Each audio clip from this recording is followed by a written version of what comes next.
Bootstrap also comes with a modal integration if you want to create pop-up windows and messages.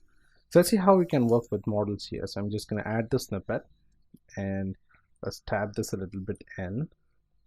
So basically what's happening here is this is the button which triggers this model. So by default, this model is hidden. We will not be able to see this model. So let's save this and let's get back to our browser and hit refresh. So we have this button here. So if I click on this, you can see that we get a beautiful model. So how does this work? Let's get to our code and let's check this out. So we have a button type button and we have a class for buttons, and then we have a data toggle called model. And this is the most important part. We have the data target example model. So then we have the message which we want to display inside the button, and then we can load the model. The model can be anywhere inside your document. Since it is hidden, you can also put it after the div tag or at the end of the footer. You can put it over there. So I'm going to keep it right here, and then we have the model fade. Now if you remove the fade, the smooth animation will be gone and we'll just have a simple basic model. And this is the ID which has been triggered using the data target, and then we have all the other options available inside. Here you can see that we have a model header, and inside that we have a h file with the model title. Now this is what we will be editing. Okay, so what we'll do is we'll create a simple login model. So I'm going to call this as login. Save this, and we have the model body. I don't need the model footer, so I'm going to get rid of this one. Let's save this and I can get back to your browser, hit refresh.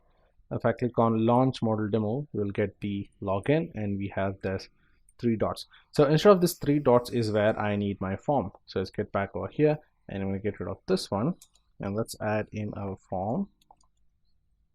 So inside the form, I'm going to create a div dot mb3, and inside that I'll say input type is text, class is form control, say form control sm, and then we're going to add a placeholder. I'm going to call this as username. Now do the same thing for the password. Just copy this and paste it, and I'm going to change this one to password, and we will have the placeholder as password.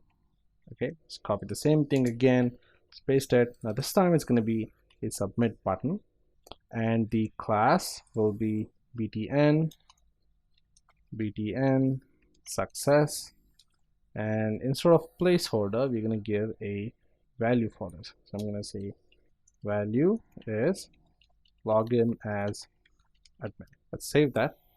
And once we have this, what we're going to do is, now let's go ahead and check out in our browser. Let's hit refresh. Now we have the launch demo model. Okay, I'm going to change this name. Let's get back to our code, and this is over here.